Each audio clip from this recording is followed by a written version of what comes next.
বিভিন্ন বোর্ডের একাদশ দ্বাদশ শ্রেণীর অর্থনীতি বিভাগের শিক্ষার্থীবৃন্দ এবং বাংলাদেশ উন্মুক্ত বিশ্ববিদ্যালয়ের ঘরে বসে শিক্ষা কার্যক্রমের সুপ্রিয় শিক্ষার্থীবৃন্দ, আমার আজকের পাঠের বিষয় অর্থনীতি প্রথম পত্রের এই অধ্যায়ে আমার আজকে প্রথম অধ্যায়ের আলোচনা।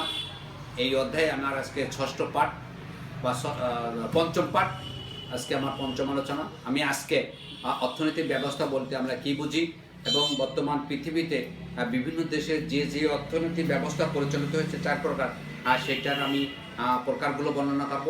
এবং প্রথম যে ব্যবস্থা আছে, এই ব্যবস্থা ধনতান্ত্রিক অর্থ ব্যবস্থা কাকে বলে এবং ধনতান্ত্রিক অর্থনৈতিক ব্যবস্থার বৈশিষ্ট্য নিয়ে আমি আলোচনা করব। সুপ্রিয় শিক্ষার্থীবৃন্দ, শুরুতেই আমি অর্থনৈতিক ব্যবস্থা বলিতে কী বুঝি সেটা আমি ব্যাখ্যা করব।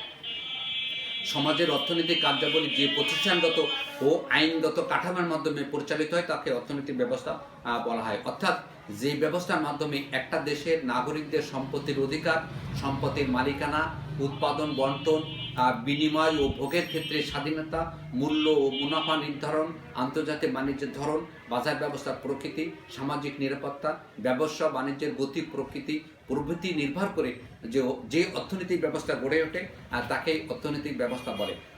অর্থাৎ এক কথায় যে ব্যবস্থার মাধ্যমে একটা দেশের অর্থনৈতিক কার্যক্রম পরিচালিত হয় সেটি হলো অর্থনৈতিক ব্যবস্থা। বর্তমান পৃথিবীতে বিভিন্ন দেশে যে অর্থনৈতিক ব্যবস্থা গড়ে ওঠে সেটা হলো 4 প্রকার অর্থনৈতিক ব্যবস্থার মাধ্যমে গড়ে ওঠে। আর সেটা হলো, প্রথমটি হলো ধনতান্ত্রিক বা পুঁজিবাদ অর্থ ব্যবস্থা, দ্বিতীয়টি হলো নির্দেশমূলক অর্থনীতি বা সমাজতান্ত্রিক অর্থনৈতিক ব্যবস্থা, তৃতীয়টি হলো মিশ্র অর্থনৈতিক ব্যবস্থা এবং চতুর্থটি হলো যে এই ইসলামী অর্থ ব্যবস্থা। এই 4 অর্থ ব্যবস্থা যে কোনো একটির মাধ্যমে একটা দেশের অর্থ ব্যবস্থা পরিচালিত হয়ে থাকে। এখন আমি কম্পিউটারের মাধ্যমে একটু দেখি বইতে কীভাবে অর্থনৈতিক ব্যবস্থাটা সংজ্ঞায়িত করা হয়েছে। সুপ্রিয় শিক্ষার্থীবৃন্দ, আমরা এখন দেখি যে বইয়ে কীভাবে সংজ্ঞায়িত করা আছে যে অর্থনৈতিক ব্যবস্থা বলতে কী বোঝায়। যে সকল প্রতিষ্ঠানগত কাঠামো ও অর্থনৈতিক পরিবেশের দ্বারা মানুষের অর্থনৈতিক কার্যকলাপ পরিচালিত হয় তাকে অর্থনৈতিক ব্যবস্থা বলা হয়। পৃথিবীতে এই যে 4 ধরনের অর্থ ব্যবস্থা পরিচালিত রয়েছে, প্রথমটি হলো ধনতান্ত্রিক অর্থ ব্যবস্থা, দ্বিতীয়টি হলো নির্দেশমূলক অর্থ ব্যবস্থা বা সমাজতান্ত্রিক অর্থ ব্যবস্থা, আর তৃতীয়টি হলো মিশ্র অর্থ ব্যবস্থা এবং চতুর্থটি হলো ইসলামী অর্থ ব্যবস্থা। সুপ্রিয় শিক্ষার্থীবৃন্দ, আমি আজকে প্রথমটি এই 4 প্রকারটির মধ্যে প্রথম যে ধনতান্ত্রিক অর্থ ব্যবস্থা কাকে বলে এবং ধনতান্ত্রিক ব্যবস্থার বৈশিষ্ট্য সম্পর্কে আমি আজকে আলোচনা করব। সুপ্রিয় শিক্ষার্থীবৃন্দ, আমি এখন যে ধনতান্ত্রিক অর্থ ব্যবস্থা কাকে বলে সেটা আমি এখন ব্যাখ্যা করছি। গণতান্ত্রিক অর্থ ব্যবস্থার সূত্রপাত ইউরোপে 1789 সালে ফরাসি বিপ্লবের মাধ্যমে এই গণতান্ত্রিক অর্থ ব্যবস্থার যাত্রা শুরু করে।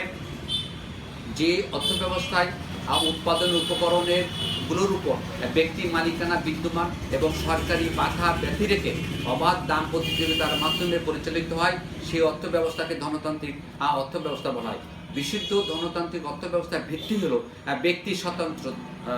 ব্যক্তি স্বাতন্ত্র্যবাদ। এ ধরনের অর্থ ব্যবস্থায় ভোক্তা সাধারণ ও ব্যক্তি মালিকানায় প্রতিষ্ঠানসমূহ উৎপাদন, বিনিময়, বন্টন ও ভোগের ক্ষেত্রে তথ্য সমগ্র বাজারে কার্যক্রম সম্বন্ধে সিদ্ধান্ত গ্রহণ করতে পারে।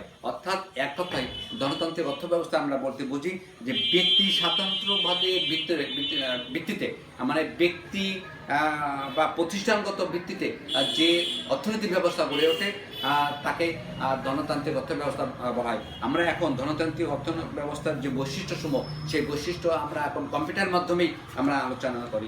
সুপ্রিয় শিক্ষার্থীবৃন্দ, ধনতান্ত্রিক অর্থ ব্যবস্থার প্রথম যে বৈশিষ্ট্য, আমরা এখন ধনতান্ত্রিক অর্থ ব্যবস্থার বৈশিষ্ট্যগুলি নিয়ে আলোচনা করো। প্রথম বৈশিষ্ট্য হলো যে সম্পদের ব্যক্তিগত মালিকানা। ধনতান্ত্রিক অর্থ ব্যবস্থায় সম্পদের ব্যক্তিগত মালিকানা স্বীকৃত, এইটি হলো প্রথম বৈশিষ্ট্য।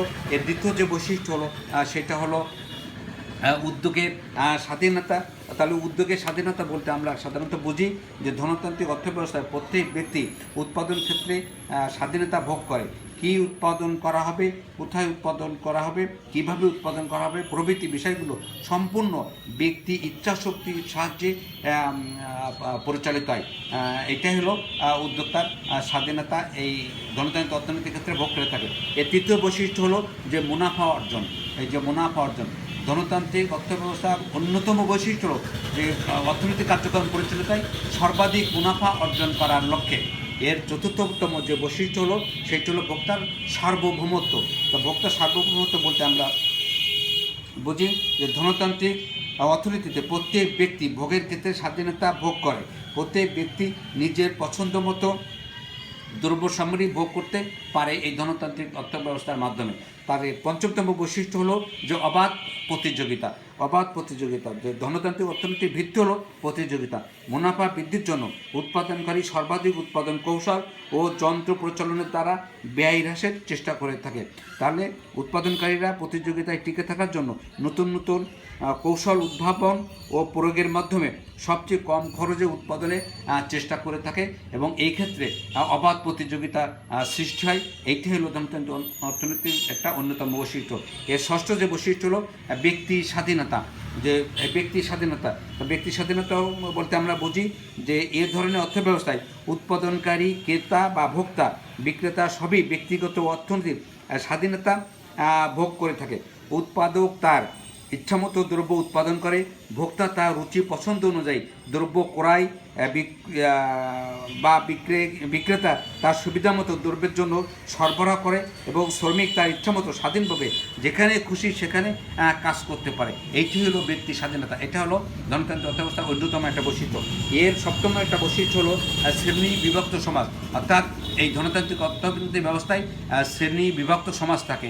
এখানে সমাজ বিভিন্নভাবে শ্রেণীতে বিভক্ত থাকে। সম্পদের মালিকানা ভিত্তিতে সমাজের উচ্চবিত্ত, মধ্যবিত্ত, নিম্নবিত্ত প্রভৃতি বিভিন্ন শ্রেণীর উদ্ভব হয় এই যে গণতান্ত্রিক অর্থনীতির ব্যবস্থার মাধ্যমে।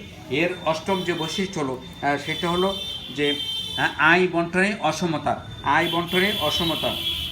গণতান্ত্রিক অর্থব্যবস্থায় উৎপাদনের উপকরণ উপার ব্যক্তিগত মালিকানা বিদ্যমান থাকায় সমাজের আয় বন্টনে অসমতা দেখা যায়। দেশের সম্পদের বেশিরভাগ মুষ্টিমেয় পুঁজিপতির হাতে কেন্দ্রীভূত থাকে, ফলে সমাজের ব্যাপক আয় বৈষম্য বিরাজ করে। এই যে গণতান্ত্রিক অর্থনৈতিক ব্যবস্থার এটা অন্যতম একটি বৈশিষ্ট্য হলো আয় বন্টনে অসমতা। এর যে আরেকটি বৈশিষ্ট্য হলো যে স্বয়ংক্রিয় দাম ব্যবস্থা। স্বয়ংক্রিয় দাম ব্যবস্থা স্বয়ংক্রিয় দাম ব্যবস্থা। স্বয়ংক্রিয় দাম ব্যবস্থা বলতে আমরা বুঝি যে যেখানে চাহিদা এবং যোগানের ভিত্তিতে দ্রব্যের দাম নির্ধারিত হয়। উৎপাদনকারী এককভাবে তার উৎপাদিত দ্রব্যের দাম নির্ধারণ করতে পারে না। সমাজে যে দামটা থাকে সেই দামটা মেনে নিতে হয়। এই জন্য একে বলে স্বয়ংক্রিয় দাম ব্যবস্থা। অর্থাৎ এখানে উৎপাদনকারী তার দ্রব্যের দাম নির্ধারণ করতে পারে না, বাজারের চাহিদা এবং যোগানের ভিত্তিতে সেই দ্রব্যের দাম নির্ধারণ হয়। এইটাই হলো ধনতান্ত্রিক অর্থনৈতিক ব্যবস্থার অন্যতম একটি বৈশিষ্ট্য। সুপ্রিয় শিক্ষার্থীবৃন্দ, আমি আজকে যে গণতান্ত্রিক অর্থনৈতিক ব্যবস্থা এবং অর্থনৈতিক ব্যবস্থা এবং ধনতান্ত্রিক অর্থনৈতিক ব্যবস্থা কাকে বলে এবং ধনতান্ত্রিক অর্থনৈতিক ব্যবস্থার যে বৈশিষ্ট্য নিয়ে আমি আলোচনা করেছি। আমার আজকে আলোচনা পাঠ এখানে শেষ। আমি কালকে আলোচনা করব নির্দেশমূলক অর্থনৈতিক ব্যবস্থা কাকে বলে এবং নির্দেশমূলক অর্থনৈতিক ব্যবস্থা বৈশিষ্ট্য নিয়ে আমি আলোচনা করব। আজকের পাঠে যারা আমার সহযোগিতা করেছেন সকলকে ধন্যবাদ। আল্লাহ হাফেজ।